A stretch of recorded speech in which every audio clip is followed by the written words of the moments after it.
네, 안녕하십니까. 여러분들과 같이 성장하는 경제 유튜버 유산업입니다. 이제 말씀해 주신 것처럼 오늘 장이 사실 재미가 없다고 할 것처럼 의외로 큰 뉴스들이 없었고 거시적으로 큰 지표가 발표된 것도 아닌데 조금씩 흘러내리고 있죠. 근데 결국 장에 영향을 줬던 건 연준이 천천히 갈 것이란 것에 대한 기대감이었고 이제 그것에 따라서 계속 연준이 매파적으로 말함에 따라서 흘러내리고 있는데요. 이제 결국 저번 주에 블라드는 뭐 5%에서 7%까지 금리 인상할 수 있다. 금리는 아직 충분히 기축적이지 않다라고 얘기를 했지만 또 오늘 델리 총재는 5% 정도가 우리 금리 인상의 맥스다. 금리는 많이 긴축적인 영역이다 이미. 그리고 뭐 에스더 조지는 경기 침체 없이 인플레이션 못 잡을 것 같다라고 얘기를 하고 뭐 메스터 총재는 경기 침체 안 올 것 같다라고 얘기를 하고 브레이너드는 금리를 천천히 올려야 갈 것 같다라고 얘기를 하고 골드만삭스는 2023년에 신저점을 찍는다. 모건 스탠리는 내년 1월에 금리 인상 종료다 하면서 사실 요즘에는 전문가들도 이렇게 막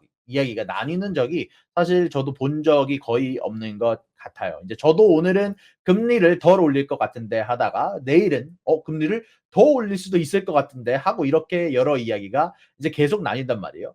그럼 여기가 우리가 이렇게 그냥 이야기들을 듣지 말고 어떤 이야기가 더 신빙성이 있는가, 어떤 부분이 더 맞는 것 같은가를 판단하기 위해서는 이분들이 이야기하는 것들에 대해서 간단하게 팩트들을 나열해 볼 필요가 있는 것 같아요. 이렇게 영향을 주는 팩트를 정리를 해보면 크게 네 가지 정도로 나뉠 수 있을 것 같은데 일단 첫 번째는 실질적인 인플레이션 그 자체에 관해서 이야기를 해봐야 될 것 같은데요. 이제 실질적으로 고점을 찍었다는 의견은 많지만 이게 스티키하게 끈끈하게 남아있을 것이냐 아니면은 계속해서 내려갈 것이냐라는 것에서 생각을 해봐야 된다고 생각하는데 일단 저는 이 인플레이션이 실질적인 공급 문제와 기대플레이션 이 두 가지가 사실상 큰 문제라고 봐요. 이 두 가지 관점 때문에 사람들의 회사들의 의견이 많이 나누어진다고 생각을 하는데 이제 실질적으로 공급 문제는 많이 나아지고 있습니다. 실질적인 생산량이 늘어들고 있고 원자재 가격이 많이 내렸고 공급망이 나아지고 있고 수요가 줄어들고 있고 밸런스가 많이 나아지고 있어요. 실질적으로 제조업 관련한 리포트를 보면은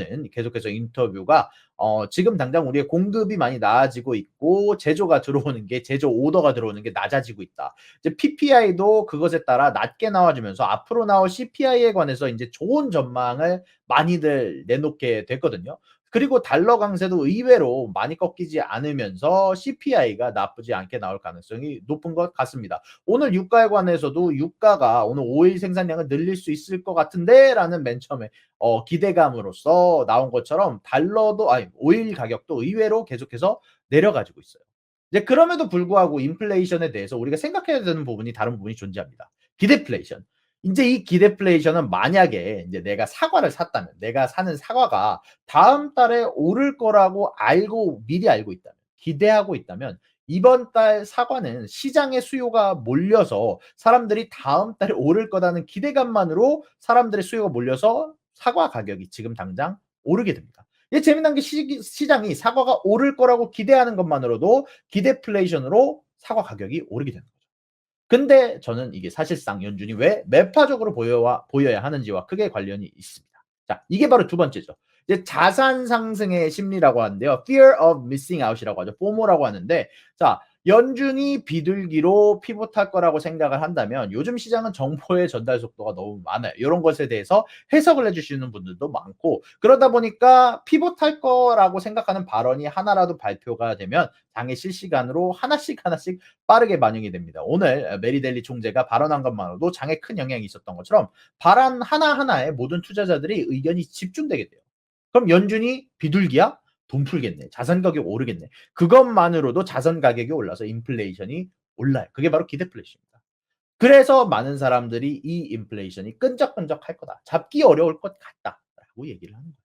연준이 투자자들이 반응을 안 할 때까지 지칠 때까지 기다리게 할 거다. 연준은 그때까지 금리를 올려서 자산 가격의 fear of missing out을 없게 할 거다. 자산 가격의 상승은 멈출 거다. 그래서 연준이 이렇게 자기가 비둘기라는 걸 티내기 어려워하는 겁니다. 우리가 비둘기라면 연준이 비둘기라면 인플레이션, 기대플레이션으로 인해서 다시 올 수 있으니까. 이제 그러면 나올 수 있는 이야기가 그냥 매파적으로 가면 안 되나요?라고 얘기하실 수도 있지만 여기서 이제 세 번째가 나옵니다. 실업률. 이제 금리를 올리면 다들 보시다시피 갑자기 회사들이 다 같이 "우리 회사들 고용 정지할게. 우리 회사들 사람들 인제 잘라야 될 것 같아." 이런 이야기가 나오게 됩니다. 실질적으로 최근에 빅테크들이 계속해서 이런 이야기들을 앞다퉈서 내고 있죠. 자, 대출이 어려워지고 실질적인 물건들이 팔리는 게 줄게 되고 주가가 내려가고 실적도 줄게 되면 이제 이런 사태가 나다 보면 경기 침체로도 빠질 수 있는 건데, 결국 적은 수요와 낮아지는 자선 가격과 높아지는 실업률로 인해서 경기 침체라고 불리는 시기가 실질적으로 미국에서 선언을 하게 됩니다. 이제 그렇게 되면은 경기 침체라고 하는데, 근데 거기에 대한 신호들이 많은 곳에서 나타나고 있어요. 장단기 금리 차가 현재 심화되고 있던 상황이었고, 실질적으로 지금 너무나 많은 빅테크들이 앞다퉈서 우리 인원을 자르고 있다고 이야기를 하고 있어요. 근데 재미난 건 옆에 맥도날드를 간다거나 옆에 웬디스를 간다거나 옆에 레스토랑을 간다고 하면은 계속해서 사람들을 빠르게 찾고 있다. 고용을 하려고 하는데도 사람들이 오지 않고 있다라고. 이게 무슨 얘기냐? 고임금에 대한 직업들의 실업률은 계속해서 오르고 있고, 저임금에 대한 실업률, 서비스업에 대한 실업률은 내려가고 있는, 사람들이 계속해서 부족한 사태가 이어지고 있는 겁니다. 이제 그러다 보니까 실질적인 실업률이 예상보다 많이 움직이지는 않아요. 왜냐? 서비스 섹터가 계속해서 사람이 부족하고 임금도 생각보다 그렇게까지 많이 꺾이지 않는 이유는, 다들 말씀드렸다시피 서비스 섹터나 혹은 저임금 노동자들의 임금이 계속해서 사람들을 공급하기 위해 늘어나고 있기 때문입니다. 자, 그렇기 때문에 저는 의외로 지금 연준이 원하는 임금 상승의 스파이럴은 좀 잡았다는 생각이 드는데, 무튼 이렇게 연준의 스탠스에 따라서 실업률과 공급 쪽 인플레이션이 달라지고, 연준이 보여주는 모습에 따라서 기대플레이션이 달라지게 됩니다. 네, 그런데 이 스탠스라는 것 자체는 결국 사람들이잖아요. 이제 연준 위원들도 사람입니다. 각자마다 성향이 있고 생각하는 게 다들 달라요. 그러다 보니까 이 네 번째가 나오게 되는데, 자, 여러분들이 원하시 아는 FOMC의 멤버들은 여러분들 매년 사람들이 바뀝니다. 근데 이 투표자들의 성향이 바뀌어요.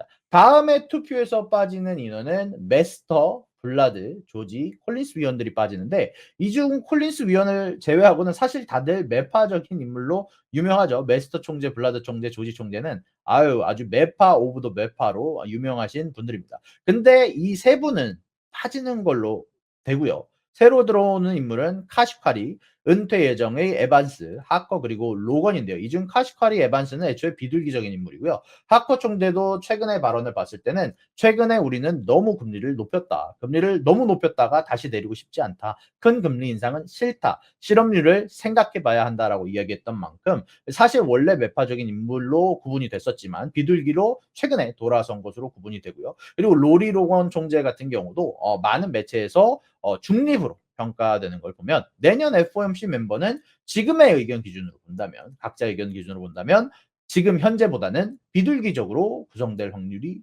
높아 보입니다. 3명의 매파와 1명의 비둘기를 3명의 비둘기와 1명의 중립으로 바꾸는 만큼 좀 더 시장에 호의적인 인물이 나올 가능성은 높겠죠. 물론 이들의 의견은 인플레이션 데이터에 대해서 언제든 바뀔 수 있다는 거 명심하시고요.